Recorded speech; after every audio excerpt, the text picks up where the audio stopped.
அச்சாம்பார் appointment அப்படிங்கிற மாதிரி கொடுத்தாம்பார் சின்னம் நமக்கு விசில் சின்னம். இந்த சின்னத்தை எடுத்துட்டு போய் மூலம் முடுக்கெல்லாம் எடுத்துட்டு போய் நம்ம சொல்றோம். சின்ன வரத்துக்கு முன்னாடி சும்மா கில்லி மாதிரி தெரி மாதிரி வேலை செஞ்சுட்டு இருந்தாங்க. இப்ப நமக்கு சின்ன வேற வந்துருச்சு. சும்மா கலக்குன்னு கலக்க போறோம். டிவி கேக்கு 28% 30% வாக்கு வங்கின்னு சொல்றோம். ஆனா களத்துல போய் பார்த்தா இருக்கிற மகளிர்லாம் என்ன தெரியுமா சொல்றாங்க? சார், நாங்க டிவி கேக்கு சப்போர்ட் பண்றது வெளியே சொல்ல முடியல, சொல்றதுக்கு பயமா இருக்கு சார். எங்களுக்கு கொடுக்குற 1000 ரூபாய் கட் பண்ணிடுவாங்கன்னு பயமா இருக்கு சார்னு சொல்றாங்க. ஒரு மேட்ச் நல்லா விளையாடிட்டு இருந்தா ரெஃபரி அமைதியாக தான் இருப்பார். எப்ப ஃபவுல் நடக்குதோ அப்பதான் விசில் ஊதப்படும். இந்த திமுக ஆட்சியில எப்ப தவறு நடக்குதோ அப்ப நம்ம குரல் ஒலிக்கும். தமிழ்நாட்டுக்கு அடுத்த முதல்வராக வரக்கூடிய தகுதி வேற யாருக்கு இருக்கு? கொஞ்ச நாளைக்கு முன்னாடி ஒரு பத்திரிகையாளர் என்ன பார்த்து கேட்டாரு. அப்ப நமக்கு சின்னம் வரல சார், ஒருவேளை உங்களுக்கு ஒரு பொது சின்னம் வந்துச்சுன்னா எப்படி தமிழ்நாடு ஃபுல்லாக கொண்டு போவீங்க அப்படின்னு கேட்டார். நான் சொன்னேன், பொறுத்திருந்து பாருங்க அப்படின்னு நான் சொன்னேன். தேர்தல் ஆணையம் எப்ப அறிவிச்சதோ அடுத்த நிமிடம் தமிழ்நாடு மட்டும் இல்ல, இந்தியா ஃபுல்லா மட்டும் இல்ல, வேர்ல்ட் லெவல்ல நம்ம ட்ரெண்டிங் ஆச்சு இந்த விசில்.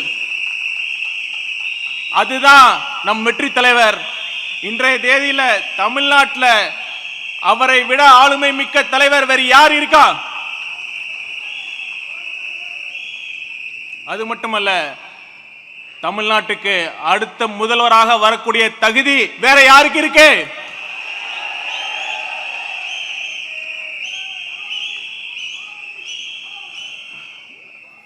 சொல்லுவாங்கல்ல, அவன் சும்மாவே ஆடுவான், அவன் காலில் சலங்க வேற கட்டிட்டா கேட்கவா வேணும் அப்படிம்பாங்கல்ல. நம்ம டிவிக்கே நிர்வாகிக சின்ன வரத்துக்கு முன்னாடி சும்மா கில்லி மாதிரி தெரி மாதிரி வேலை செஞ்சுட்டு இருந்தாங்க. இப்ப நமக்கு சின்ன வேற வந்துருச்சு. சும்மா கலக்குன்னு கலக்க போறோம்.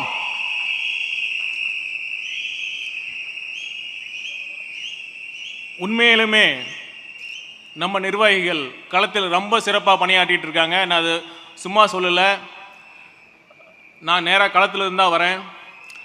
2 நாளைக்கு முன்னாடி திருச்செங்கோடில் ஒரு சம்பவம். அங்கே இருக்கிற அர்த்தநாரீஸ்வரர் கோயில் புதிய தேர் வெள்ளோட்டம் நிகழ்வு. அதுக்கு திமுகவும் பேனர் வச்சாங்க, நாமளும் பேனர் வச்சோம். முறையாக அனுமதி வாங்கி அதற்கு உண்டான தொகையை நகராட்சி நிர்வாகத்திடம் செலுத்தி தான் நாங்கள் பேனர் வச்சோம். ஆனால் அந்த நிர்வாகம், நகராட்சி நிர்வாகம் என்ன பண்ணாங்க? நைட்டு 11:30 மணிக்கு யாருக்கும் தெரியாமல் நம்ம வச்ச பேனரை மட்டும் கழட்டிட்டு வந்தாங்க. ஆனால் நம்ம நிர்வாகிங்க சும்மா கில்லி மாதிரி இருந்து அந்த நேரத்தில் விழிப்போட இருந்து அந்த மாநகராட்சி நிர்வாகத்தோட வண்டியை தடுத்து நிறுத்தி தகவல் சொன்னாங்க. நானும் போனேன். எதன் அடிப்படையில், எந்த விதியின் அடிப்படையில் நீங்கள் அந்த பேனரை கழட்டினீங்கன்னு சொன்னோம், கேட்டோம். அவங்களுக்கு பதிலே இல்லை. சார் இருங்க, மேலதிகாரிகிட்ட பேசுகிறோம், அங்கே பேசுகிறோம், இங்கே பேசுகிறோன்னு சொன்னாங்க. காலத்தை கடத்தினா அந்த கூட்டம் கலைஞ்சிரும் நினைச்சாங்க. ஆனால் நேரம் செல்ல செல்ல கூட்டம் அதிகமாயிட்டு தான் இருந்துச்சு. நைட்டு 2:30 மணிக்கு 200 பேர் நம்ம தமிழக வெற்றி கழகத்தின் நிர்வாகிகள் வந்தாங்கன்னா இதுதான் நம் வெற்றி தலைவர்.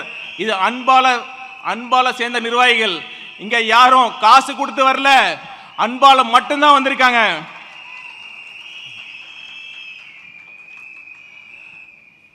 தேர்தல் ஆணையத்திற்கு ஒரு நன்றி சொல்லணும். ஏன்னா இந்த சின்னத்துக்கு ஒரு சிறப்பு இருக்கு. இப்போ பார்த்தீங்கன்னா விசில் எப்போ ஊதுவாங்க? ஒரு மேட்ச் நல்லா விளையாடிட்டு இருந்தா ரெஃபரி அமைதியாக தான் இருப்பார்.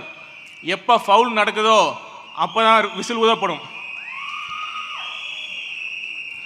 இந்த திமுக ஆட்சியில் எப்போ தவறு நடக்குதோ அப்போ நம்ம குரல் ஒலிக்கும். நீங்களே சொல்லுங்க, இப்ப இருக்கிற தீய சக்தி திமுகவோட ஆட்சியில எந்த டிபார்ட்மெண்ட்ல ஃபவுல் அதிகமா நடக்குதுன்னு ஒரு பட்டிமன்றமே வைக்கலாம். நீங்களே சொல்லுங்க, எந்த அமைச்சர் அதிகமா ஃபவுல் பண்றாரு?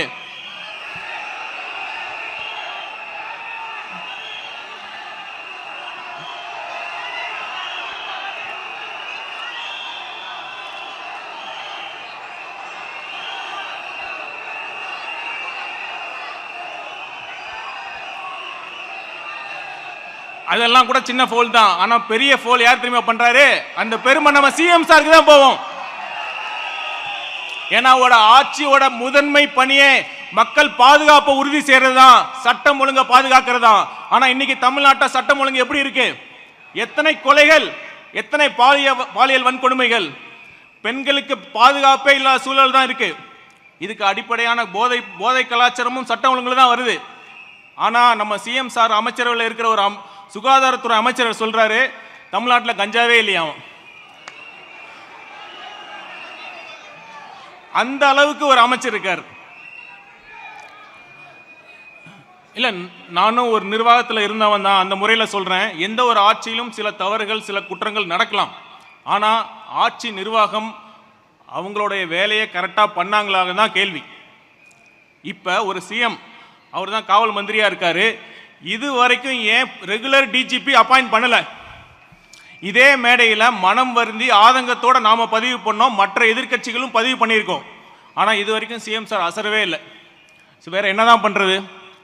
வேற ஸ்டைலில் கேட்டு பார்ப்போம். நம்ம வடிவேல் சார் ஒரு இதில் சொல்லுவார், ஒரு வைன் ஷாப்பில் நைட் மாட்டிப்பார். வைன் ஷாப் ஃபோன் பண்ணி, ஹலோ பிரபா வைன் ஷாப் ஓனருங்களா, கடை எப்போ சார் திறப்பீங்கன்னு கேட்பார். அதே மாதிரி நாம சிஎம் சாருக்கு ஆஃபீஸுக்கு ஃபோன் பண்ணி, CM sir, hello CM sir, எப்போ சார் தமிழ்நாட்டுக்கு ரெகுலர் டிஜிபி போட போறீங்க? நம்ம எல்லாரும் கேட்கணும். சிஎம் ஆஃபீஸ் நம்பர் இருக்கு, நாம எல்லாம் ஃபோன் பண்ணணும். அப்போ வாச்சும் நம்ம சிஎம் சார் ரெகுலர் டிஜிபி போறாங்களான்னு பார்க்கலாம். ஏன்னா இதுதான் ஒரு அடிப்படை பணியே. ஆனால் அதெல்லாம் விட்டுட்டு அவருக்கு வேற எதுக்கெல்லாமோ நேரம் இருக்கு. பார்க்கலாம்.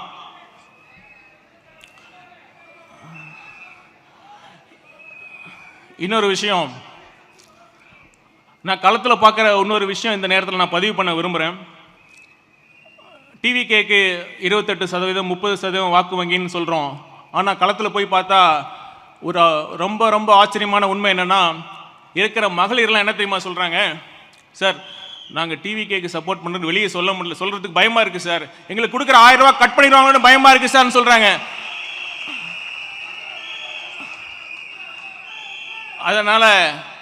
அதனால நம்ம சகோதரர் சிடிஆர் சொன்ன மாதிரி நம்மளோட வாக்கு சதவீதம் அதை விட ரொம்ப ரொம்ப அதிகமா இருக்கு.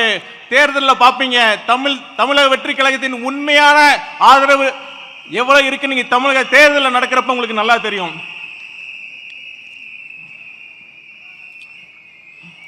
இன்னொரு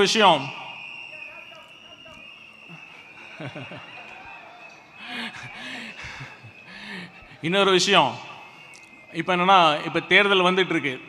இன்னும் நமக்கு 2-3 மாசம் தான் இருக்கு. இந்த நேரத்தில் இது ஒரு நம்ம தேர்தல் என்பது ஒரு மராத்தான் ரேஸ் மாதிரி. நாம் ஒரு நாள் 2 நாள் இல்லை, அடுத்த 2 மாதங்களும் கடினமாக உழைக்க வேண்டும். நீங்கள் தமிழக மக்களை நல்லா புரிஞ்சுக்குங்க. நான் பார்க்கறதுனால சொல்கிறேன், ஒவ்வொரு மனதிலும் ஒரு மாற்றம் வேண்டும் அப்படின்னு தான் இயங்கிட்டு இருக்காங்க. நாம் ஒரு கரெக்டான செய்தியை போய் மட்டும் எடுத்துகிட்டு போனால் போதும், அவங்களோட ஆதரவு கண்டிப்பாக கிடைக்கும். அது என்ன செய்தினா, நம்ம தலைவர் அவர்களை முதல்வர் ஆக்கணும், நம்ம தமிழக வெற்றி கழகத்துக்கு ஆதரவு கொடுங்க அப்படின்னு சொல்றதுக்கு அடுத்து நம்ம சொல்லணும், எதற்காக நம்ம தமிழக வெற்றி கழகத்திற்கு ஆதரவு கொடுக்கணுங்கிற அந்த ஒரு கேள்வியும் அவங்க மனசுல நம்ம எழுப்பி அதற்கான விடையும் அளித்து ஒரு ஆழமான புரிதலை உண்டாக்கணும். ஏன்னா 50 வருடங்களுக்கு மேலாக தமிழகத்தை ஆண்ட 2 கட்சிகளும் தமிழகத்துக்கு என்ன பண்ணாங்கிற அந்த செய்தியை அவங்களுக்கு சொல்லுங்க. அங்க கிராமத்தில் இருக்கிற பள்ளிக்கூட நிலைமையை காட்டுங்க, அங்க இருக்கிற சாலை வசதிகள் எப்படி இருக்குன்னு காட்டுங்க, அங்க இருக்கிற சாக்கடைகள் எவ்வாறு இருக்கு. ஒவ்வொரு கிராமத்திலையும் சாக்கடை போட்டிருக்காங்க, ஆனா அங்க சாக்கடை கழிவுநீர் சரியா போகுதா அப்படிங்கிறத எடுத்து காட்டுங்க. உண்மையாகும் நம்ம தலைவர் அரசியலுக்கு கட்சி ஆரம்பிச்சது பதவிக்காகவோ பணத்துக்காகவோ இல்ல, உண்மையாக சேவை செய்ய உங்களுக்காக வந்திருக்கிறார் என்ற செய்தியை போய் சொல்லுங்க. கண்டிப்பா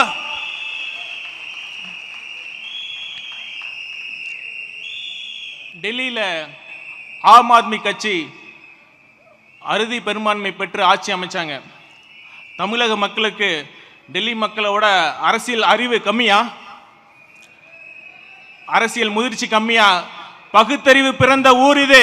கண்டிப்பாக தமிழக மக்களுக்கு அரசியல் அறிவு மிக மிக அதிகம். அவர்கள் ஒரு வாய்ப்புக்காக காத்திருந்தாங்க இத்தனை வருஷமா. அந்த வாய்ப்பு இப்ப வந்திருக்கு. 2026 அந்த வாய்ப்பு வந்திருக்கு. கண்டிப்பாக நம்ம எடுத்து சொன்னா மக்கள் புரிஞ்சுப்பாங்க, நமக்கு தான் வாய்ப்பு கொடுப்பாங்க. இறுதியா ஒண்ணு மட்டும் சொல்லிக்கிறேன். வடிவேலு இந்த சின்னத்தை பத்தி சொல்லிக்கிறேன்.